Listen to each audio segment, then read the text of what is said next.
बिस्मिल्लाहिर्रहमानिर्रहीम।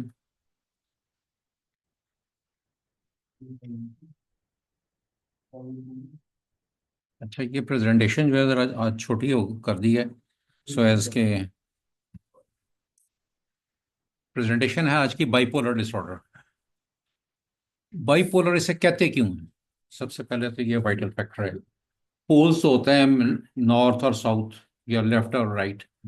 यही सिचुएशन इसमें है कि इस डिसऑर्डर में बंदा कभी तो डिप्रेशन में चला जाता है और कभी बहुत हाई फाई मैनियक हो जाता है, इसलिए इसको बाइपोलर कहते हैं। ये दरमियान में रहता है तो फिर उसे हम हाइपोमेनिया कहते हैं।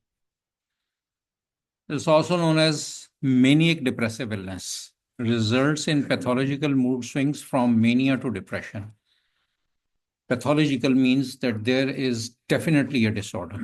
These mood swings occur spontaneously. Anytime it can occur. Characterized by hyperactivity, over involvement in something, inflated self-esteem, वो अपने आप को बहुत बड़ा, बहुत ऊंचा, बहुत अच्छा समझना शुरू हो जाता है और इजीली उसकी जो कंसंट्रेशन है वो नहीं होती। अगर वो कोई बातें कर रहा है उसमें आप बीच में रोक के उसको कुछ और शुरू करें तो वो वापस अपनी पुरानी बात पे नहीं जा सकता और नींद उड़ जाती है। बाज दफा 3-4 दिन बल्कि हफ्ता 10 दिन भी नींद नहीं आती उसको। This is very vital. किसी भी किसी भी साइकेट्रिक पेशेंट को नींद का क्वेश्चन, जब आप क्वेश्चनिंग शुरू करें तो नींद और भूख से शुरू करें। What is hypomania? वही मैंने आपको बताया अभी कि ये दरमियान जो होता है उसका, डिप्रेशन और मेनिया का दरमियान हाइपोमेनिया होता है। It is less fair then maniac phase, does not cause significant distress. वो ऐसे लगता है कि डिप्रेशन में है लेकिन मेनिया बातें ज्यादा कर रहा होगा, बस बहुत ज्यादा मेनिक नहीं होगा। ओके, डिप्रेसिव फेज में क्या होता है? स्लो हो जाएगा, स्लगिश हो जाएगा, ज्यादा हिले जुलेगा नहीं है, एजिटेशन खत्म हो जाएगी, लॉस ऑफ सेल्फ एस्टीम, कहेगा यार मैंने कोई काम करने को दिल नहीं करता। The same as depression. Withdrawal, withdrawal में खाना नहीं खाना, किसी से बात नहीं करनी, कमरे में बंद हो जाना, अफसुर्दगी का इजहार, बेबहा, और फिर सोना चाहेगा लेकिन सो नहीं सकता।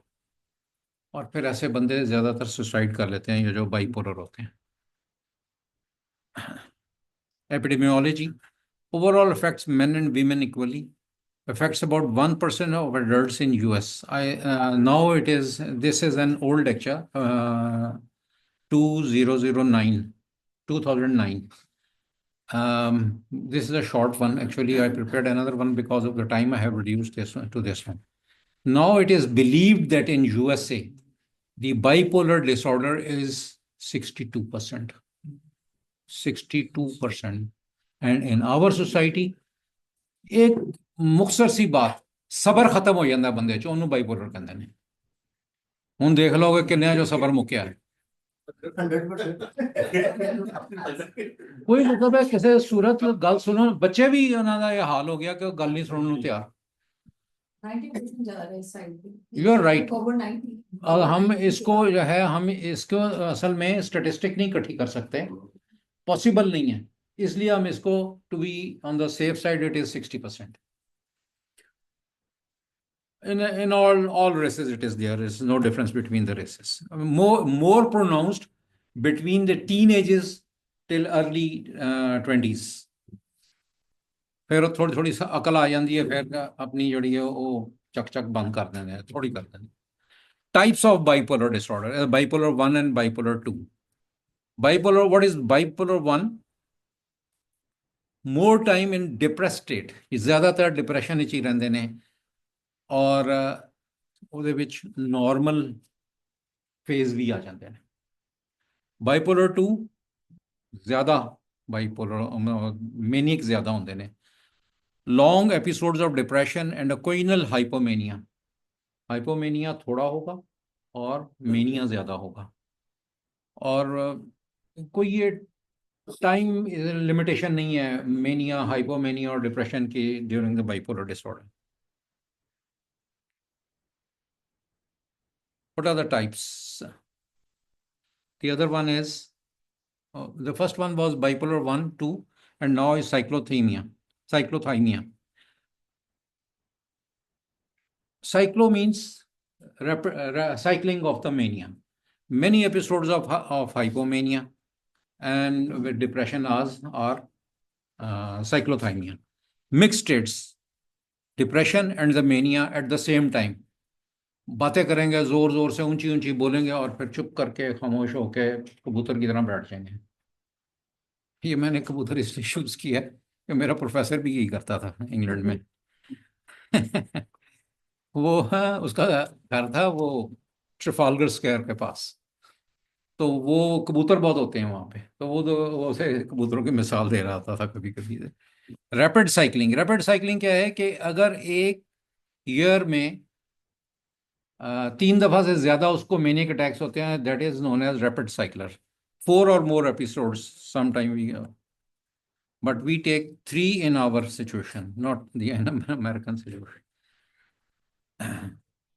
Onset, childhood onset affects those younger than 15, often involve mixed episodes. बच्चों में भी आपने देखा होगा कि वो बहुत ज्यादा झगड़ा करते हैं, खाने पे भी और स्कूल जाने पे भी और कपड़े पहनने पे, नहाने धोने पे, हर चीज पे झगड़ा करें.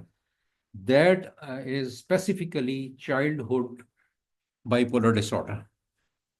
They have mixed disorders, extreme amounts of cycling many times a day.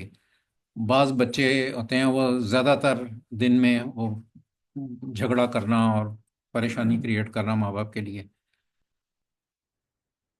Bipolar जब बचपन से शुरू हो जाए तो फिर it is more pronounced in that age as well as after the teen age.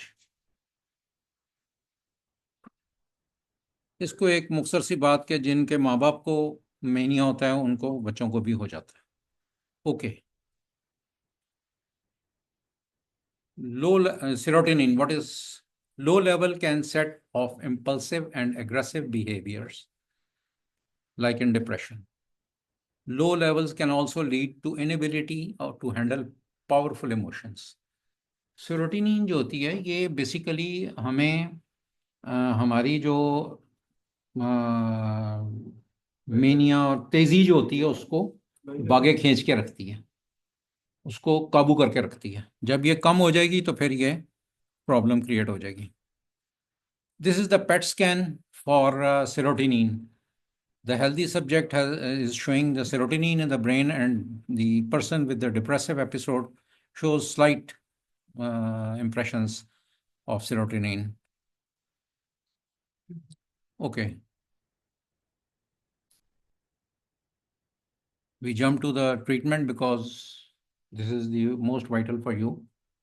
आपको मैंने मेनिया के बारे में सबसे पहले ये बात बताई कि सॉरी बाइपोलर के बारे में कि 2 एंड्स होते हैं इसके, या तो डिप्रेशन में चला जाएगा या इलेटेड मूड में होगा, या दरमियान में होगा तो हाइपोमेनिया में होगा. अब बच्चा है तो उसको आपने क्या देना है, बड़ा है तो उसको क्या देना है, खातून है तो क्या देना.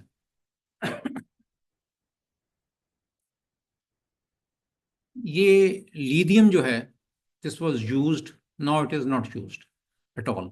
Lithium is one of the good mood stabilisers. Valproic acid जिसे हम यहाँ पे एपीवाल कहते हैं, this is actually a very nice mood stabilizer used in epilepsy also, in various types of epilepsy. The newer mood stabilizer are Lamictal, Neurontin, and topiramate, this Topamax. The dosage depend upon the age of the child. Valproic acid is also available as a liquid, or this carbamazepine. It is also used in children, and the other 3 are not available as a liquid, so it cannot be given in the children.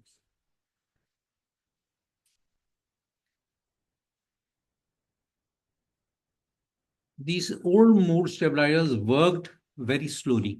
It doesn't give an immediate effect. Immediate, we take it for 3 days. Slow, 2 weeks.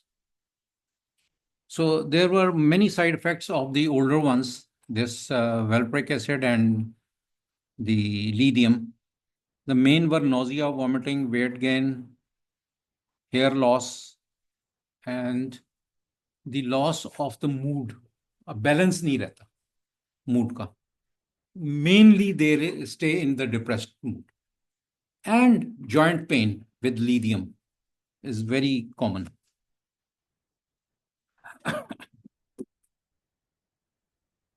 This I've told you already. So the newer mood stabilizers have been shown to be effective in adults. जैसे मैंने पहले बताया कि वो available नहीं है उसमें, तो वो बच्चों को नहीं देते. Effects are not known in children yet. We don't give below 17 these the newer anti-stabilizers, mood stabilizers. Effects are quick. Quick is within 3 days. Side effects are very less, but they have a very nice long-term side effect, good effects as well as side effects. But the side effects are, the dose is so less that side effects may come after 1 year or so, not before that. So this is already established now. This was quite an old one. The researchers believe that they are coming closer to find genetic link and the mechanism of the disorder. Now it has been established. And any questions? That's all. मैं आपको थोड़ा सा इसके बारे में, genetics के बारे में बता दूं. I was Saudi Arabia on the genetics of schizophrenia and bipolar disorder. Fortunately, we have a very good molecular biologist, a French person, a French educated person from India, and we isolated the genes for schizophrenia and bipolar as well. We had taken the sample of 10 schizophrenics and 3 bipolar patients. Fortunately, we isolated the specific diseased gene from those 10.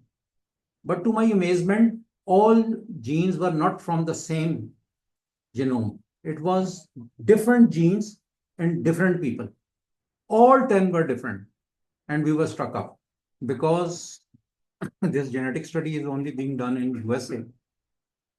But they don't have, we sent our studies over there. They also refused to comment because they said that we don't know even. And in the bipolar, the gene was same. So I was retired and the person who was working with me, the molecular biologist, was retired and everything is gone. Thank you very much. जी जी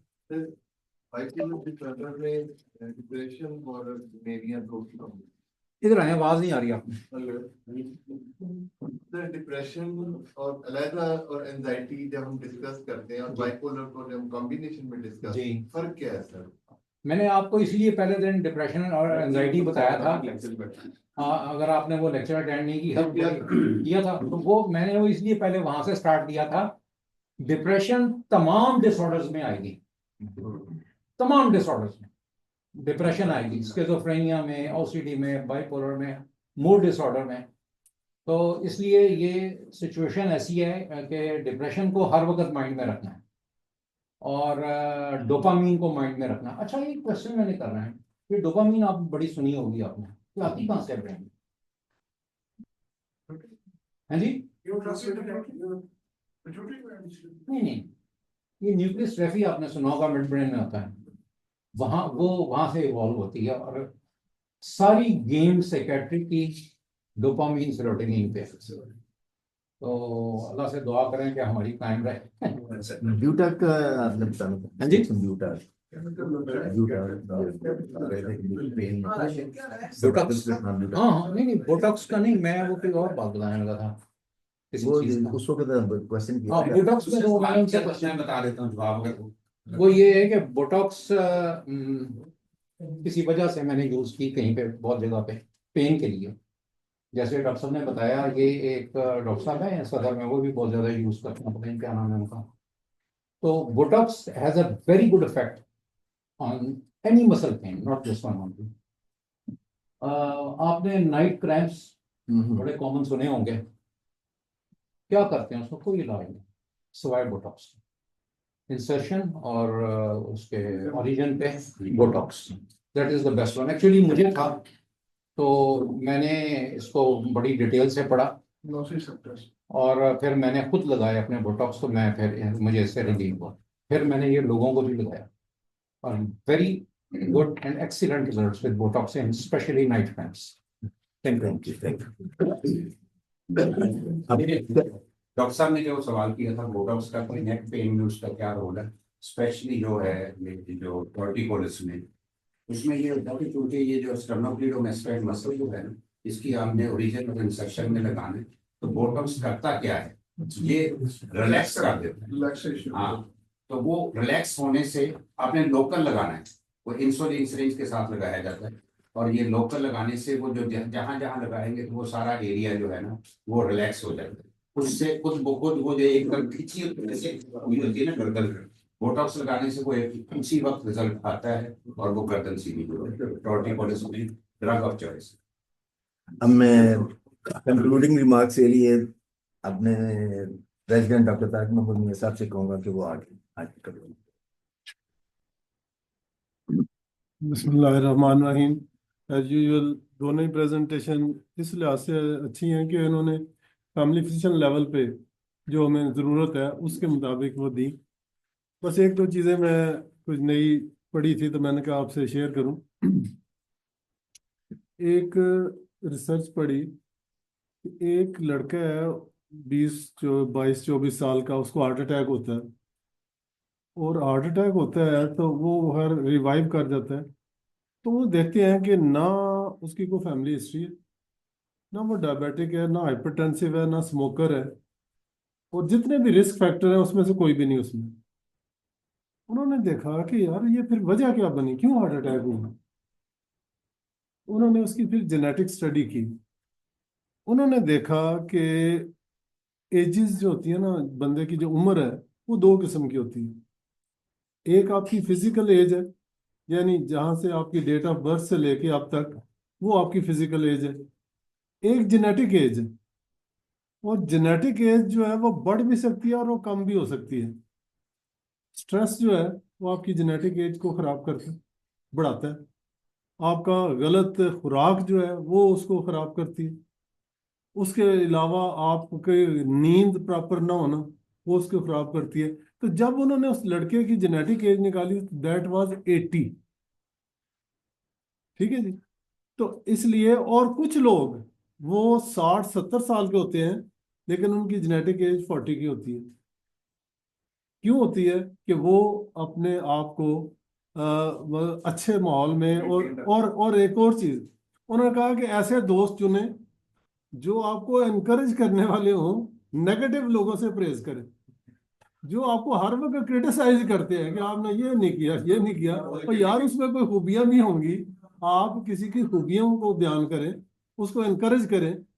अब आज हम इन दोनों को, presenter को अगर कहें लो जी तुम फलां काम तो बिल्कुल नहीं ठीक की, तो यार उन्होंने बहुत अच्छा है जो बताया वो हाईलाइट करें। और एक एक चीज, दूसरी एक चीज जो थी अपना जो था कि जैसे वो आपने बताया कि वो इस तरह से गर्दन स्टर्नोमास्टाइड जो है वो स्टिफ हो जाता है। तो एक फिजियोथेरेपिस्ट ने मुझे कहा कि आप उसी वक्त अगर ठीक करना है तो आप ये करें कि बस ये खिंचा हुआ है ना, ये यहाँ पे वो इधर कर ही नहीं सकता, तो यहाँ पे हाथ रखें और उसे कहें कि जोर लगाए, इधर ऐसे जोर लगाए, फिर उसे थोड़ा हटा दें, फिर थोड़ा सा उसे कहें और मूव करें, फिर जोर लगाए। तो ये 4-5 दफा आप करेंगे ना तो उसको 80-90% रिलीफ मिल जाएगी उससे उससे प्रेशर की वजह से। अभी जो डॉक्टर साहब ने कहा कि यंग लोगों में वो बहुत ज्यादा एग्रेसिव होते हैं, तो मेरे ख्याल है अगर आपको याद होगा डॉक्टर चौधरी ने एक लेक्चर दिया था कि जो फ्रंटल कॉर्टेक्स है, फ्रंटल लोब जो है वो तकरीबन 20-22-24 साल में डेवलप होता है, और वो होता है जो हमें अच्छी बुरी चीज को डिफ्रेंशिएट करने देता है। ठीक है जी। जब आप एक यंग लड़का है, वो क्यों अग्रेसिव होते हैं, उनका भी फ्रंटल कॉर्टेक्स ही नहीं डेवलप हुआ। आप जो मर्जी समझा लें वो जिद करेंगे। एक और स्टडी जो हार्वर्ड में हुई, उन्होंने क्या किया कि स्कूल में बच्चों को दो को अलग अलग तकसीम कर दिया। एक को कार्बोहाइड्रेट दिए और एक को जो दूसरे फैट और प्रोटीन दिया। तो जो कार्बोहाइड्रेट वाले थे वो बड़े अग्रेसिव और बड़े ढीठ, और उनकी लर्निंग कैपेबिलिटी भी कम।